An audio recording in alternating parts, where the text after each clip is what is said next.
Hey guys, so I got the job I was really wanting, and so I'm really happy that I left that old place and I came to this new one that's saying everything happens for a reason, and when one door closes, another one opens is so true, and you really never know what's going to happen in life and where it's going to lead you. So in this case, I was very lucky and very fortunate, and I got an even better job than before, which was the goal, and I'm so happy, and I'm really excited to start making more money and meet people and just have a really good year overall. So I'm really excited about that. So I was talking to my boyfriend today about our time over the New Year's and previous New Year's, and we were going through stories and stuff. And he reminded me of this one crazy story I told him when we first got together. And so this is a story that happened when I was 18. This is what happened. Okay. I was living, okay, this is what happened. I was living on my own and I got beat up by my boss because, okay, well, I was living in a really crappy apartment. Um, Me and my high school boyfriend, we were sick of living with his mom, and the first place we went and looked at was this really small studio apartment on the crappiest street with the crappiest like it was straight up ghetto. And I was like, yes, let's go, I love it, let's move in. I just wanted in and I wanted our own place. So after living there for a little while, things didn't work out with us and he moved out. So I'm in this really crappy apartment by myself.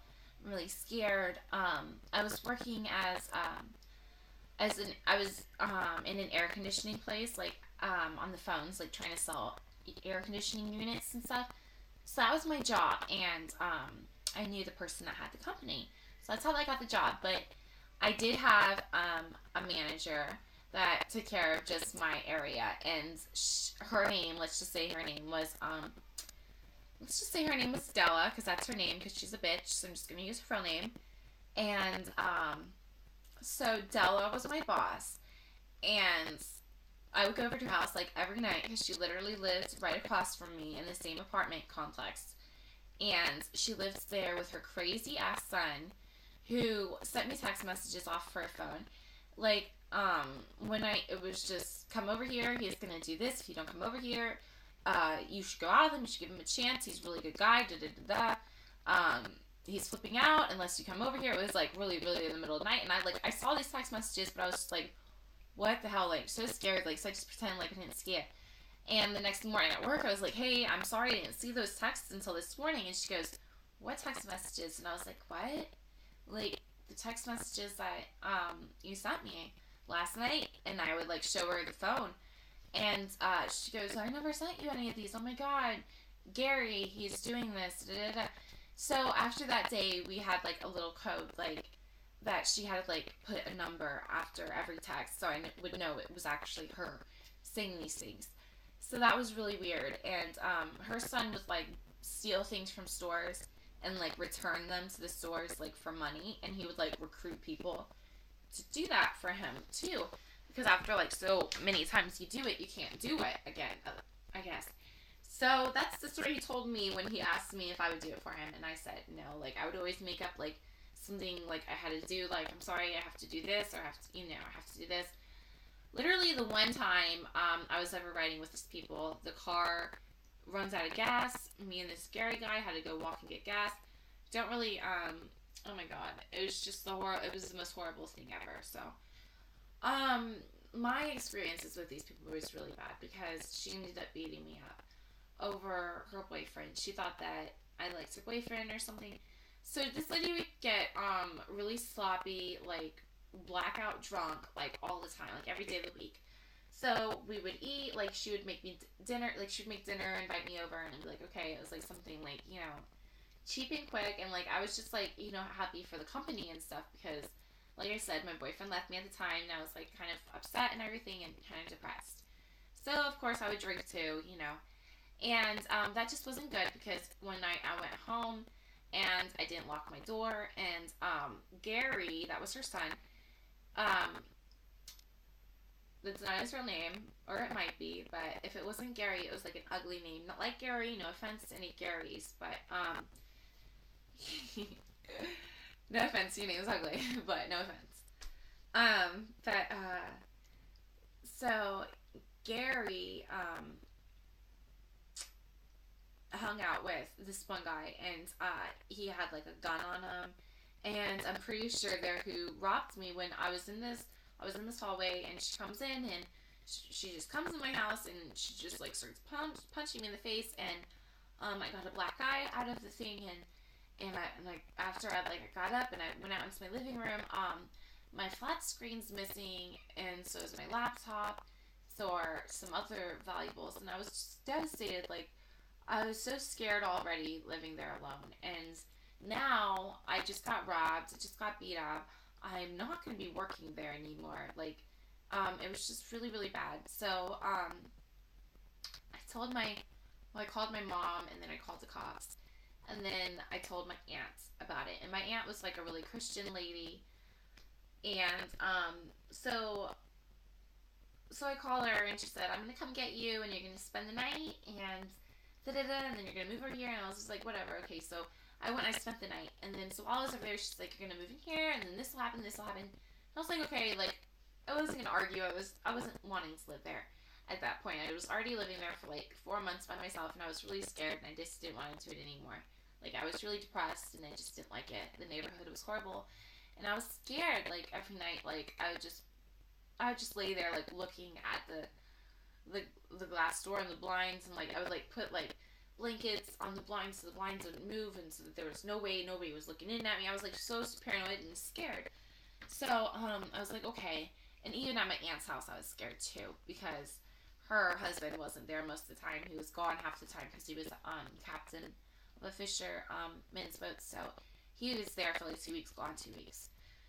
So and so I was just scared. So after I spent the night, the first night, we go a couple nights later, and we pick up my stuff from my home. We get all my stuff, and we put it in her garage. So I was living there, and I like totally regave myself to Christ and everything. I was going to church twice a week. I was going to church on Wednesday and on Sundays.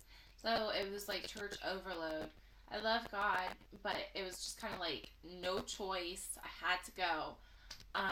I wasn't doing anything fun. I couldn't go anywhere, even though I was 18, and I was used to doing my own thing, you know, going where I wanted, with who I wanted, when I wanted. Like, that was totally not happening. Like, it was not a fun situation. It was no fun at all.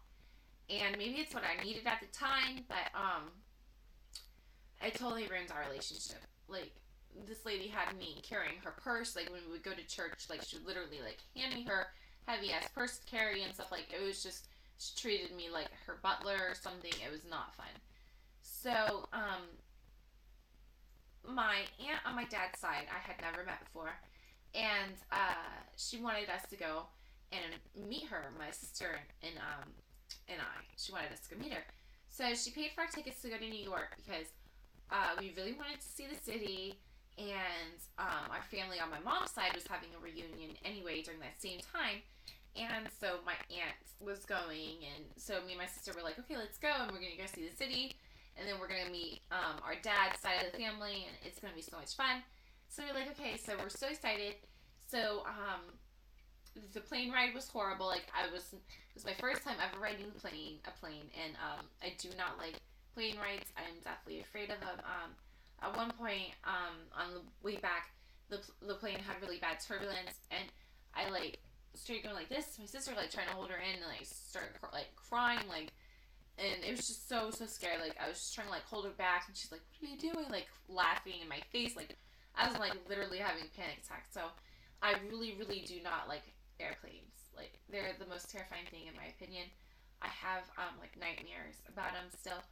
And at one point I was saying, "Oh, I'm gonna become an airplane attendant." No, like, I don't even know like what the hell I was thinking. That was after my plane ride incident too. So I have no idea what was going through my head, because I could never do that. In all reality, like, no way could I ever do that. So mad props to the people that do that. I guess they're just crazy a little bit, because that would be a really terrifying job. So, so we get to New York and everything's good. We're in like it's in like the country. This is my mom's side of the family. We're having a reunion, and so we're all like in this like cabin like hotel thing, and this is how controlling my aunt was. She sent my cousin. The first night I was there, I had a beer.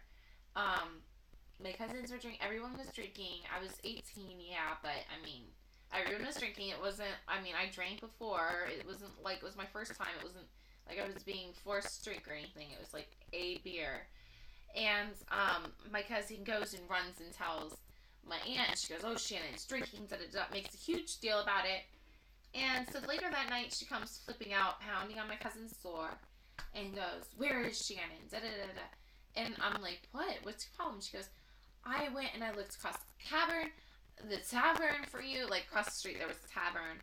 She goes, "I looked there, I looked here, I went there, I went there." And I was like, "Why wouldn't you just come check like the hotel, like where we were staying? Like, why wouldn't you just come check one of our cousins' room? Like, hello." She goes, "Oh, da da da. Go back to the room right now." And I was like, "I'll go back, but only because I'm choosing to.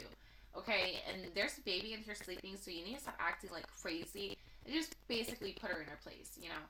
So she was like 10 years older than me, or 12 years older than me, so she thought she could just like tell me what to do too. And it was like, "No, I'm like done with your shit. I'm not doing this anymore.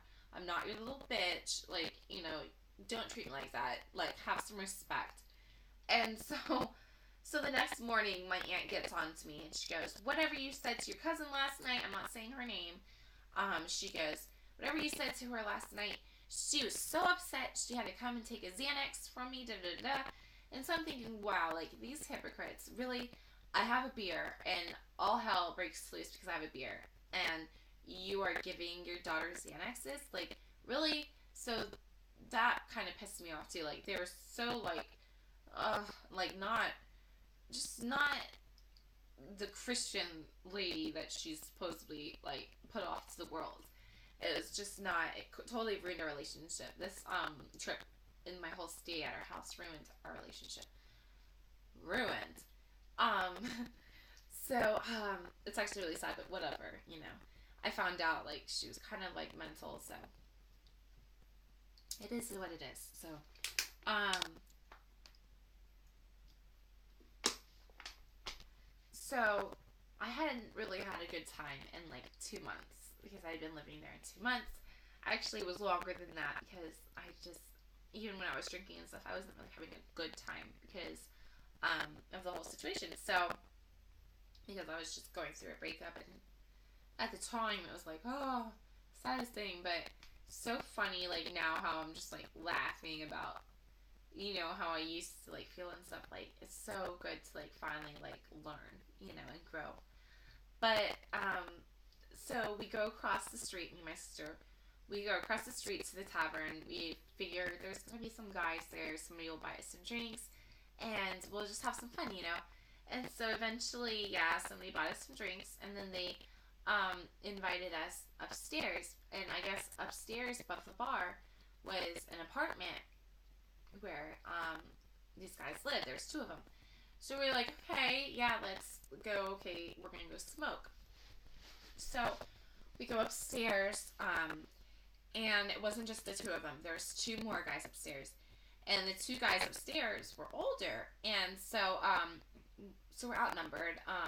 We obviously were already outnumbered with two grown men, but with another two, it was like kind of scary already. But we were just like, no, they were showing us, "Oh yeah, sit down," you know. And so we were talking and like having really good conversation. So we were like, okay, you know, what's it gonna hurt? You know, just sit down and have fun. So after we're like really, really high and we drink, we're sitting there, and all of a sudden things start to get really weird.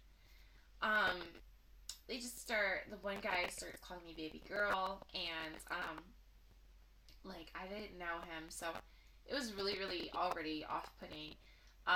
Like, I didn't know you, like, don't call me baby girl, like, nothing's gonna happen between us, like, I was not in the mood, like, it just went from, like, me, like, kind of, like, enjoying myself to all of a sudden, like, I want to leave now, you know?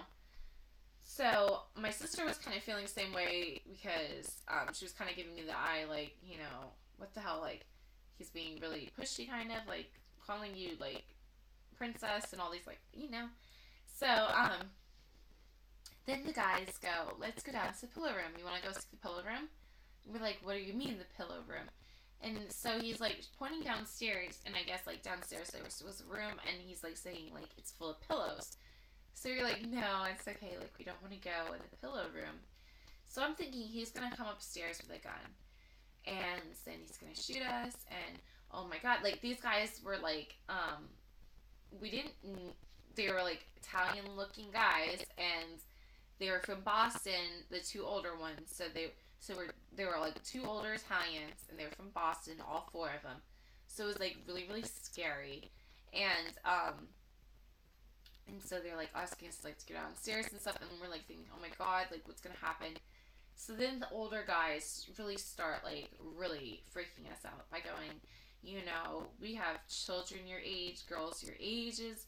If we knew that they were out here with some guys like us, you know your cell phone doesn't work out here, and nobody would know where you are.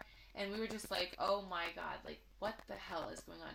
So at this point, I'm like getting really, really freaked out.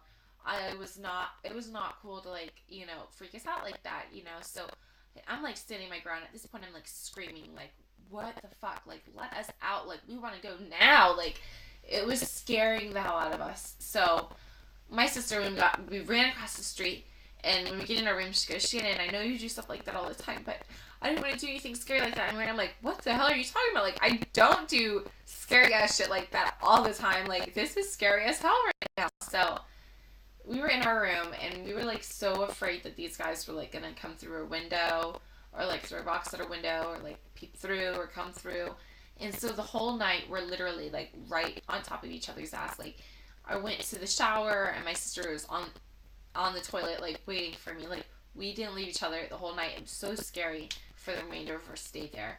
But yeah, that's my crazy Italian Boston guys story, and they really scared the hell out of us, and it kind of like really showed us not to go with people we don't know, and not to just go up to their apartment, even if it looks kind of somewhat safe.